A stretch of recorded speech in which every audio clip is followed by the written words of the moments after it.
This episode of Spectre Sound Studios is brought to you by Promix Academy. Get in on the Summer Insanity Sale from now till July 12th. Time is running out.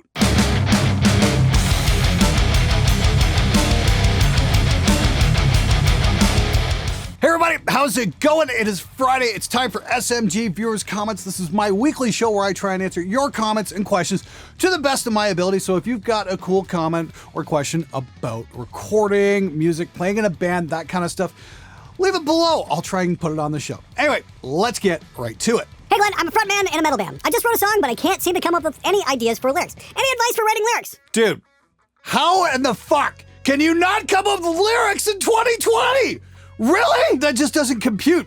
You haven't picked up a Google News to see what's going on in the world. We've got a fucking pandemic going on. We've got morons complaining about mask rules or social distancing. Oh, that's not going to affect me. And then they drop dead 6 weeks later from coronavirus. You can't find anything in there to write about? How about the protests in the streets? Both sides of the argument. You can't pick a side and write something about it? This is not difficult. Look, Rage Against the Machine wrote great lyrics because they wrote what they were passionate about. The Ohio National Guard gunned down 4 kids at Kent State University. Crosby, Stills, and Nash wrote the song Ohio about that incident and had a giant hit record because so many people were pissed off about it. Find something you're passionate about and write that. This is not difficult, people. Last time I checked, free expression still exists. So take something you're fucking pissed off about, write it down and write a fucking song, and chances are somebody else might dig it. Just fucking go for it. The first time I recorded in an actual studio, I was so upset he replaced me with samples. I thought, I just put all that work in recording and you drag and drop drums over me? What's the point?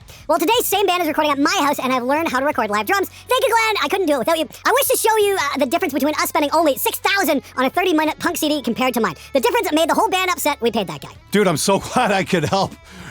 Yeah, that's the thing. Watch my lessons, how to record heavy drums. There's no reason you're gonna have to pay somebody $6,000 to just put samples over your fucking drums. I don't fucking understand that at all. Like, what's the point? I've often said that. If you're going to a studio and they're dragging and dropping samples on, you could just do that yourself. Or better yet, make your own drum recording and don't fuck with it. And then you'll actually sound like yourself. Yeah, but I like putting samples on my drum because it makes it sound bigger. Learn how to hit properly. So Glenn, I'm watching this video with Warren Hewitt and he's considered a pro in the industry, but in his video he's mixing drums with samples. I don't know if he recorded the drums himself or they were sent him in the video. He says he has used samples because sound and the kick and snare not enough for the style of music. I like your opinion using samples and I do everything I can to not use to record live drums, but don't you think it's becoming an industry standard? And if you don't use samples, the bands recording at your studio will think something's missing and you don't know what you are doing. I would really love if you responded to this comment. This is a thought that is haunting me for some time. Here's the video. Well, first and foremost, Warren is one of my best friends, and believe me, I always give him the gears when he puts samples on. I'm like, what are you doing? It sounds great by itself.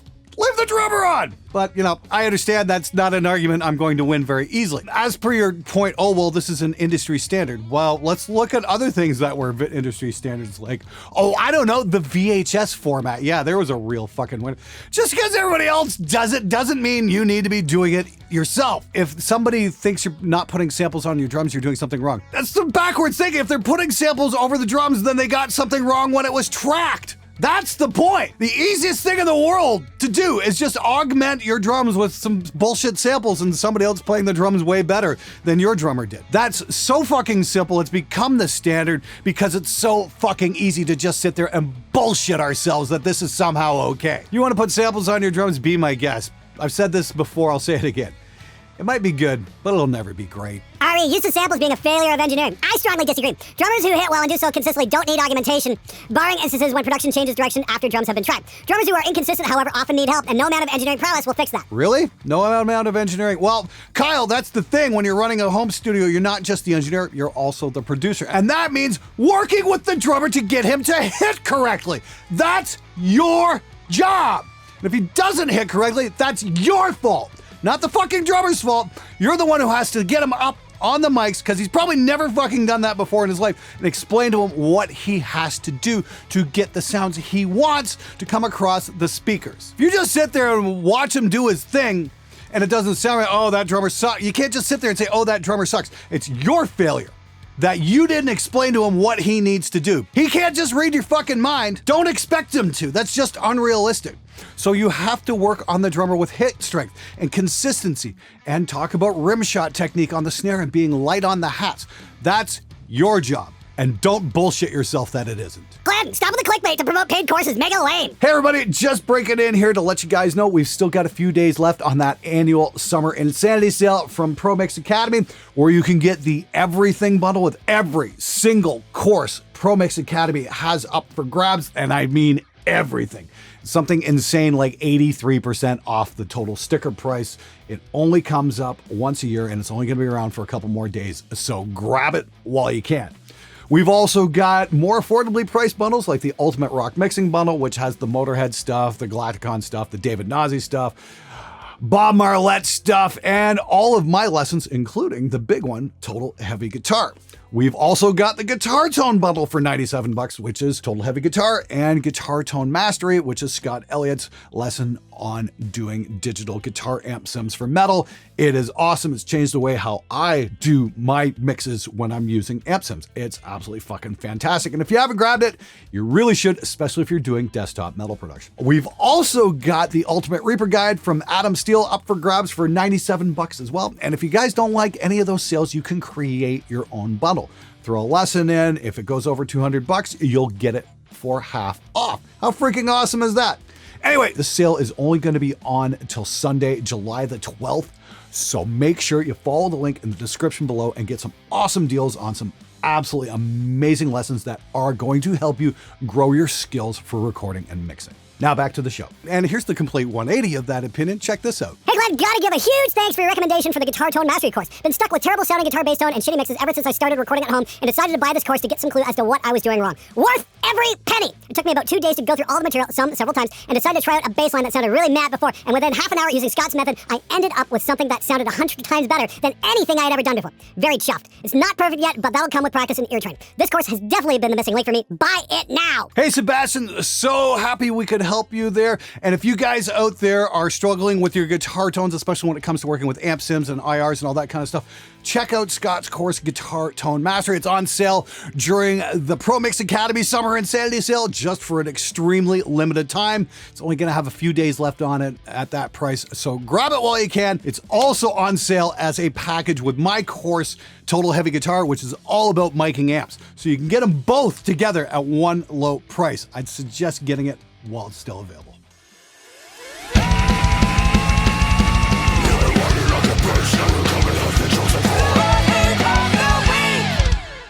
Dude, you look like Ozzy's illegitimate discarded son. You are not an engineer.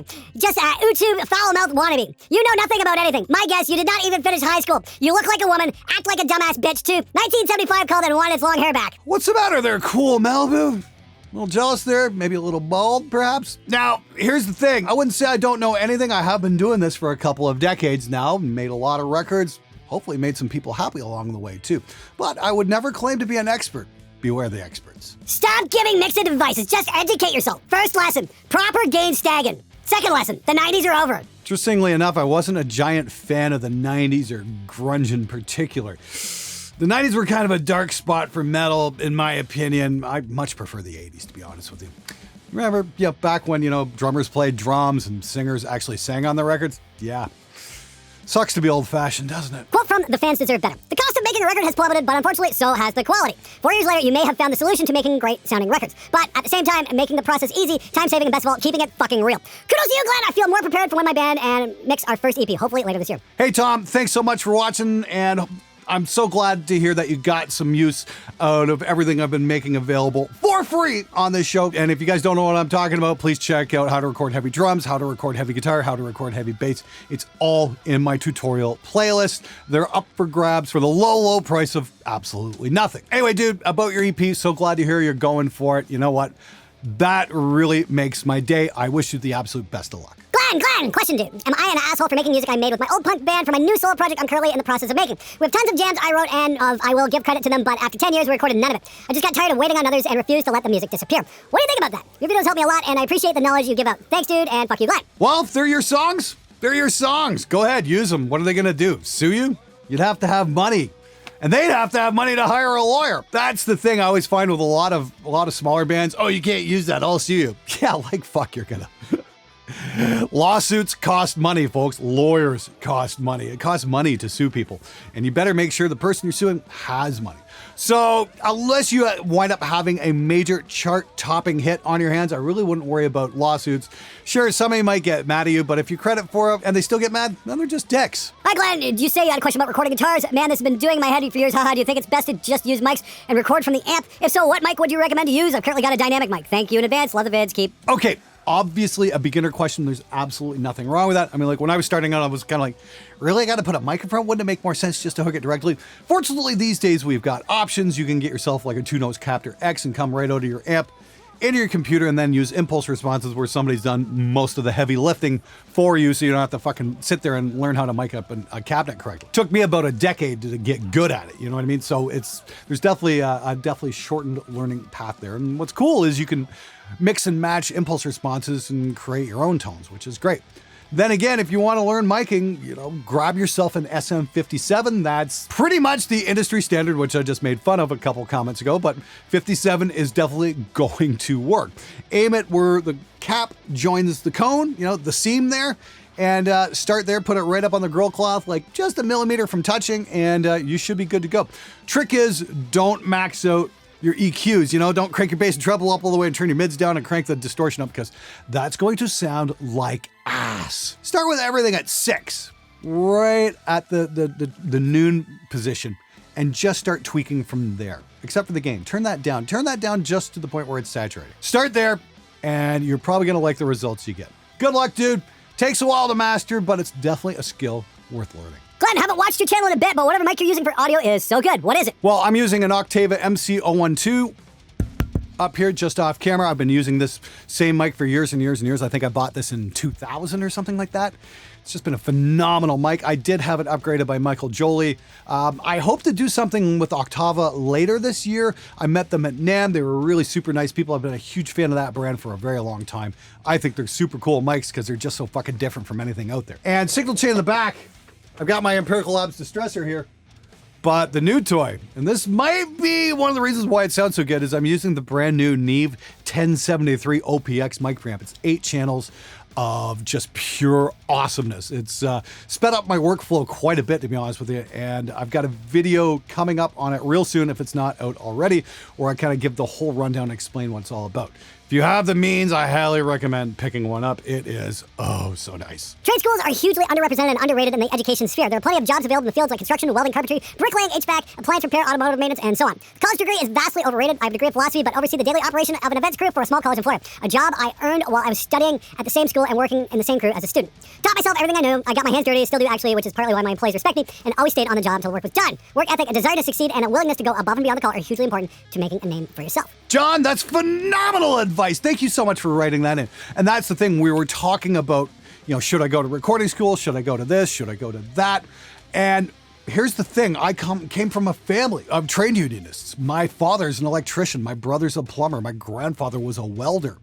My other grandfather was a hydro linesman. Okay, not quite trade unionist, dangerous fucking job as well. And those of you guys out there who are wondering, should they go to recording school? Well, that's the thing. Commercial studios are closing down because there's the whole home recording revolution. So ask yourself this. If you spend a whole bunch of money on recording gear, are there going to be any bands coming in to track with you? That's the big question you have to ask. A lot of metal bands want to record themselves, so it's maybe better off going that route. The cool thing about picking up a trade is you will definitely be able to make a living with that trade. And you can move and go where the work is, go where the construction is, all that kind of stuff. It's definitely not something to be looked down upon.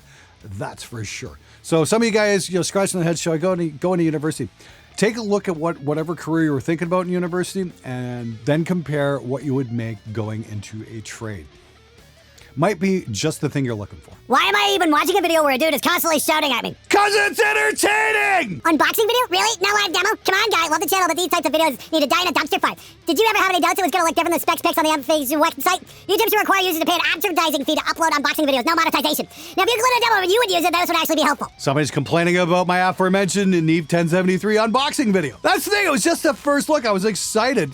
This is the thing. When I first started this channel, I thought unboxing videos were absolutely lame, but for some reason, a lot of you guys like them, so I make them. I got to do what the audience wants. And for some reason, I still have yet to fathom, yes, the unboxing videos are popular. Now, today, I just finished writing the script for my whole 1073 OPX rundown. Yes, there will be tone examples. You guys have been hearing it on the show already over the last couple weeks on a bunch of different demos, most notably my OC818 video. Yeah, it's there, believe me. All you got to do is pay attention. Dude, love your videos. Just want to say thank you for giving me, a 33-year-old man, the confidence to start recording. I've just bought my first audio interface and a guitar. If it wasn't for you, I wouldn't have gone ahead and bought this. I've always wanted to record music, and you've given me the passion and confidence to do so again. Thank you from Great Britain, and keep rocking the freedom of speech. Love your videos. Dude, I'm so happy I could help.